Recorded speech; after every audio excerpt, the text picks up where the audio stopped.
सिया गोयल तो आप भूले नहीं होंगे ना, इससे और बड़ा हत्याकांड हो गया और अब हर माँ को अपनी बेटी से भी डर के रहना पड़ेगा।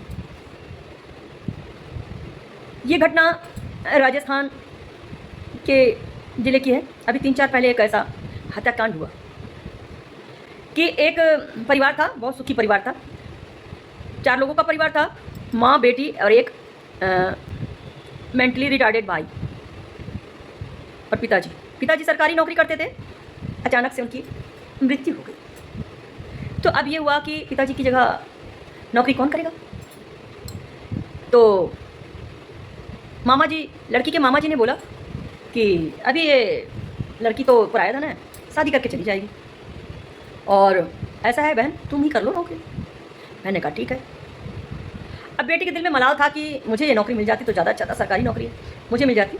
और वो लॉ कॉलेज में लॉ कर रही थी। काफ़ी अनबन हुई कि मैं करूँगी नौकरी। बेटी ने कहा, तो मम्मी ने कहा नहीं, मामा जी ने जो कहा है वही ठीक है, आप तो पढ़ रही हो और तुम नौकरी पा सकती हो, लेकिन मेरा एक बेटा है जो सुध बुद्ध उसको नहीं रहता, मुझे उसको भी तो देखना है, तो मुझे ही नौकरी करनी दो। चलो भाई, नौकरी कर लिया। बात होती रही, हमेशा ऐसे इसी बात पे लेके लोग दोनों माँ बेटियाँ झड़प करती रहीं।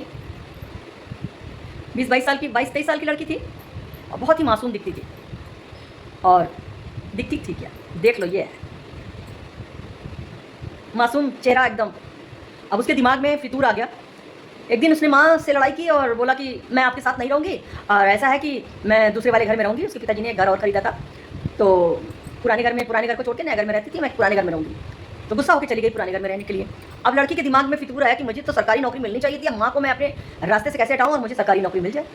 उसने क्या किया कि अपने ताऊ के बेटे को बुलाया और उससे कहा कि भाई ऐसा काम है, करोगे? तो ताऊ के बेटे ने कहा, अरे मैं ऐसे करूँगी तो मुझे क्या मिलेगा। देखो लालच आ गया।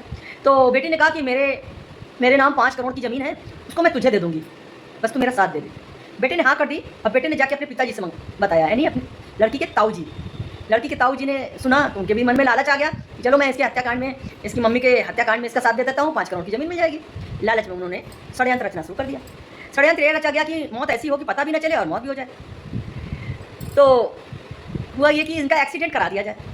वो रोज़ सर्विस करने जाती थी और ये हुआ कि इतनी बजे जाती हैं, एक थार गाड़ी ली गई किराए में और 2 लोगों को लगाया गया और कहा कि जब मेरी मम्मी निकले तो उड़ा दो।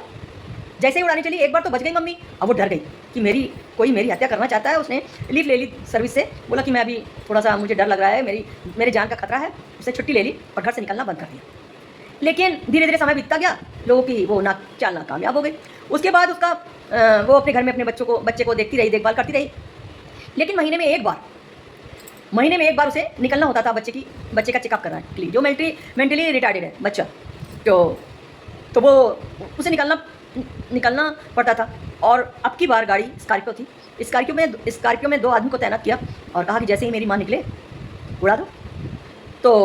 तो अच्छा, उसकी माँ निकली, डिस्पेंसरी गई जहाँ पे वो बच्चे का चेकअप होता है। तो वहाँ पे माँ बैठी थी। बेटी का फ़ोन आया, बहुत दिन के बाद बोलचाल बंद थी।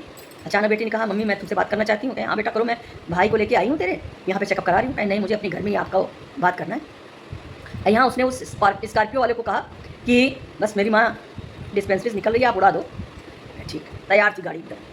उसके बाद क्या हुआ कि बेटी ने फ़ोन किया था बड़ा मोह के मारे कि मेरी बेटी इतने दिन के बाद फ़ोन कर रही है, बड़े प्यार से बोल रही है, मैं अपनी बेटी से मिलने जल्दी जाऊँगी। सोची कि अभी उसके चेकअप 1-2 घंटे लगेंगे, तो अपने बच्चे को वहीं छोड़ के, पहचान की डिस्पेंसरी थी, छोड़ के चली गई। जैसे ही निकली वैसे ही स्कॉर्पियो ने उसको उड़ा दिया और तुरंत की तुरंत ऑन द स्पॉट उसकी मौत हो गई। तो भाई मौत हो गई तो अब उसका दाह संस्कार होने का तैयारी होने लगी। और बेटी ने फ़ोन करके रोते हुए कहा, मामा मम्मी का एक्सीडेंट हो गया है और मम्मी अब नहीं रही। जल्दी से उसके मायके वाले आए, उसके मामा, नाना, नानी, मामी जो भी थे सब कोई आए। तो उसके मामा को शक हुआ कि इसकी मम्मी मर गई, इसका हाव भाव मुझे कुछ ठीक नहीं लग रहा है। महज 2 ही दिन बीता था, 1-2 दिन। वो उसका मामा गया पुलिस के पास। उसने कहा कि मुझे अपनी भांजी पे शक है और इसने मेरी बहन को इसी ने मरवाया है। तो पुलिस ने एकदम नए सिरे से छानबीन करना शुरू कर दिया। और चूंकि उसका एक बार एक्सीडेंट उसकी मम्मी का होने से रहा, उसने सीसीटीवी कैमरा लगवा रखा था बाहर। सीसीटीवी कैमरे का चेकअप किया, सब कुछ मिला और सारा कुछ पता चला। तो उसके बाद बेटी के पास गए। बेटी ने कहा कि आपको शर्म नहीं आती, मेरी मम्मी की डेथ हो गई है। वो लॉ कर रही थी। कहें कि सब कुछ आता है, शर्म वरम सब कुछ आता है, लेकिन आपके खिलाफ हमें सबूत मिला है, आपको चलना पड़ेगा। और उससे पहले उसके ताऊ और ताऊ के लड़के को हवालात में बैठाला था। तो कहे उसको देख के वो अवाक हो गई, ये लोग तो पकड़ गए। फिर उसने मजबूरी में कबूल कर लिया कि हाँ मैंने ही अपनी माँ को एक्सीडेंट करवाया है। और कहे क्यों करवाया है, क्योंकि मेरी वो नौकरी, सरकारी नौकरी, मेरी मम्मी की नौकरी नहीं, मेरी मम्मी को नहीं मिलनी चाहिए, मुझे मिलनी चाहिए थी और मैं मांग रही थी, मुझे नहीं दिया। इसीलिए मैंने अपनी मम्मी को रास्ते का कांटा समझा और उसको हटाया, सोचा कि इनकी जगह मुझे नौकरी मिल जाएगी, इसलिए मैंने मारा। अब सोचो, उस लड़की के नाम 5 करोड़ की प्रॉपर्टी, जीवन भर बैठ के खा सकती थी। माँ 23 साल की लड़की, सोचो, लॉ कर रही थी, पढ़ लिख रही थी, अच्छी हंसी खुशी जीवन जी सकती थी। लेकिन जो काल है उसके सर पे ऐसा मंडराया। ऊपर वाले का खेल देखो, ऊपर वाले के खेल कब किसके दिमाग में कौन सा बीज बो दे। लेकिन वो बोएगा बीज, सबके मन में बीज आता है, ऐसी चीज़ें आती हैं और चली जाती हैं। लेकिन आप अगर अपने इष्ट देवता का अच्छे से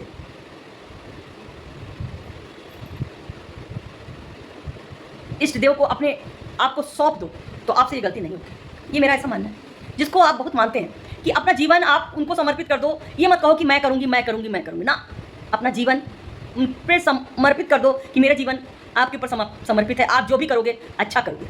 ऐसे ही जीवन जीने की कोशिश करो और बाकी आपके दिमाग में काल कब क्या फितूर भर दे और आप कब क्या कर बैठें, इससे बचने के लिए आप ऊपर वाले का सहारा लेना ही पड़ेगा। अब बताओ, माँ बेटी का रिश्ता भी खतरे में आ गया। अब बताओ किससे डरे आदमी, किससे प्यार करे, कैसे करे, क्या करे, बताओ। मैं भी एक माँ हूँ। बात संस्कार की नहीं है, बात समय की है। ये कलयुग है, संस्कार दिया गया होगा उसको, ऐसा नहीं है कि नहीं दिया गया होगा, सब कुछ दिया होगा। लेकिन काल घेर लिया और लॉ कर रही थी, इतनी बेवकूफ़ लड़की थी, उसे ये नहीं मालूम कि कहीं ना कहीं से सुराग तो मिलेगा ही, मैं पकड़ी जाऊँगी। लेकिन उसे सरकारी नौकरी अपनी मम्मी की चाहिए थी, इसलिए उसने मार दिया। बताइए इस घटना को सुनकर आपको क्या प्रतिक्रिया मन में आती है, जरा प्रतिक्रिया आप कमेंट में बताइएगा। जय श्री कृष्णा, राधे राधे। बहुत दुख हुआ हमें।